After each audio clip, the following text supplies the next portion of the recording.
मेरी sixth tip जो है to deal with picky eaters वो ये है कि आप थोड़े क्रिएटिव बने। आप अपने सिर्फ रेसिपीज़ के साथ क्रिएटिव नहीं बन सकते, तो आप इनफैक्ट थोड़ा खाने के मामले में भी क्रिएटिव हो सकते हैं।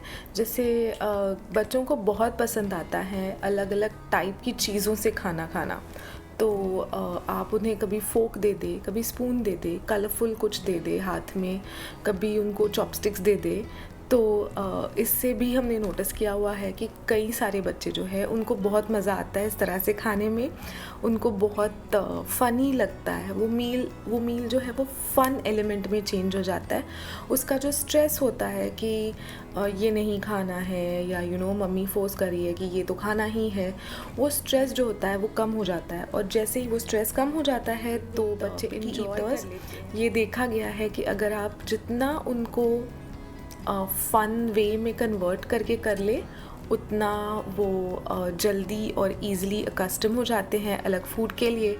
तो ये एक बहुत अच्छा मेथड है ट्राई करने के लिए। नंबर 7, आप ये समझ के चले कि आप बच्चों के साथ बात कर रहे हैं, तो आप उनको ना हेल्थ बेनिफिट्स बताने के बजाय आप उसकी टेस्ट को ज़्यादा प्ले करें। लाइक आप उसकी टेस्ट पे ज़्यादा ध्यान दें।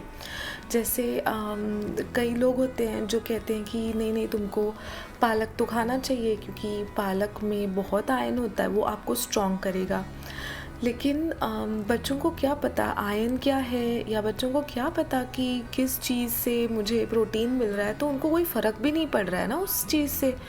उनको नहीं पता है फूड ग्रुप्स, उनको नहीं पता है कि उन्होंने क्या खाना है क्या नहीं खाना है। जो उन्हें समझ में आ रहा है वो उनको आप कह सकते हो देखो ये ग्रीन है और यम्मी ग्रीन चीज़ें कैसे टेस्ट करती है, हम देख सकते हैं, चलो let's try something green.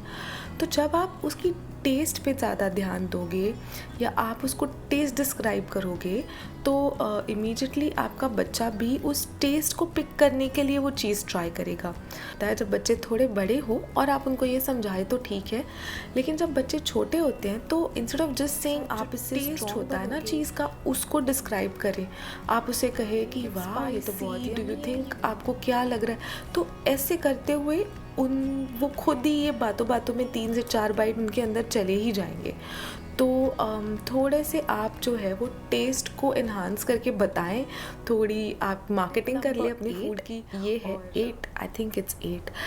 Tip number जो भी है वो ये है कि आप ना ब्राइब ना किया करें। बहुत सारे लोग होते हैं जो एक रिवॉर्ड और पनिशमेंट के जैसे यूज़ करते हैं, एक ब्राइब देते हैं, जैसे कि तुम आइसक्रीम खा सकते हो अगर तुमने ये और उस टाइम पे वो चीज़ खा लेता है विथ दैट नेगेटिव थॉट कि मतलब मुझे ये नहीं खाना है, लेकिन अगर मैंने खाया नहीं तो मुझे वो चीज़ नहीं मिलेगी। तो टू अ मिनिमम रखें, ब्राइब ना किया करें। इंस्टेड ऑफ ब्राइबिंग आप क्या कर सकते हैं या आप क्या और ऑप्शन सोच सकते हैं, ये अब हम अगले पॉइंट में डिस्कस करते हैं। तो इसके साथ साथ ही हमारा अगला पॉइंट आता है जो कि है एक फूड ऑप्शन दे दे। जैसे आप ऐसा कर सकते इन दोनों चीज़ों में एक चॉइस दे दे। आप कहें कि आप ये फिनिश करो या आप ये फिनिश करो, लेकिन आप ये जो एक पॉजिटिव नेगेटिव है जो आप बाइंड कर रहे हो फूड के साथ, वो बिल्कुल ठीक आप कोई चॉइस दे सकते हो उनको। इफ़ नॉट अ चॉइस, आप उसका टेक्सचर चेंज करके ट्राई कर सकते हो बच्चे को देने के लिए। जैसे हमने पहले भी बात की हुई है कि अगर आपका बच्चा राइस शौक से खा रहा है और कोई पर्टिकुलर गाजर, फॉर एग्ज़ाम्पल अभी के एग्ज़ाम्पल से गाजर नहीं खा रहा है, तो आप राइस को जो है वो गाजर की प्यूरी के साथ थोड़ा सा कलर भी आ जाएगा और उसमें जितना हो सकता है उतना उसका नरिशमेंट भी आ जाएगा।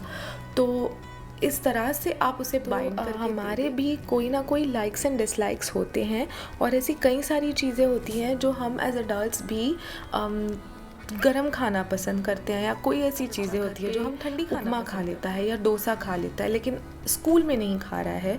तो आप ये जानने की कोशिश करे कि वो क्यों नहीं खा रहा है। या तो उसे वो ठंडा हुआ है तो उसे वो टेस्ट, तो ये फूड ब्रिज जो मैं कह रही हूँ आपको बहुत हेल्प करेगा, क्योंकि आपको फिर याद हो जाएगा कि कौन सी ऐसी चीज़ है जो आपका बच्चा स्कूल में नहीं खा रहा है लेकिन आपके घर पे तो कोई प्रॉब्लम नहीं क्रिएट होती उससे।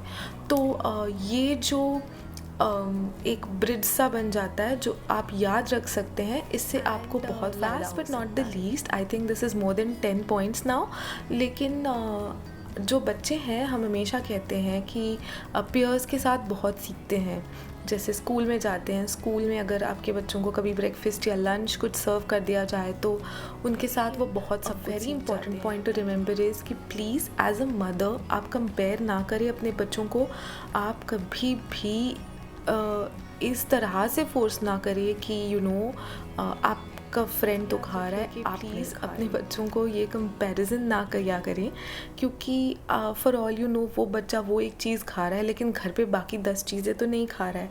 सो हमें ये बिल्कुल भी पता नहीं होता कि अगर ऐसी बात है तो आप बच्चों को फॉलो करते रहें और रेसिपीज़ चैनल से ट्राई करें। मैं बहुत सारी किड्स रेसिपीज़ भी बना के दिखाने वाली हूँ, तो वो भी आप ट्राई करते रहा करें और stay happy and healthy and fit and positive and enjoy and do like, share and subscribe to this channel, and I'll see you in the next videos. Bye.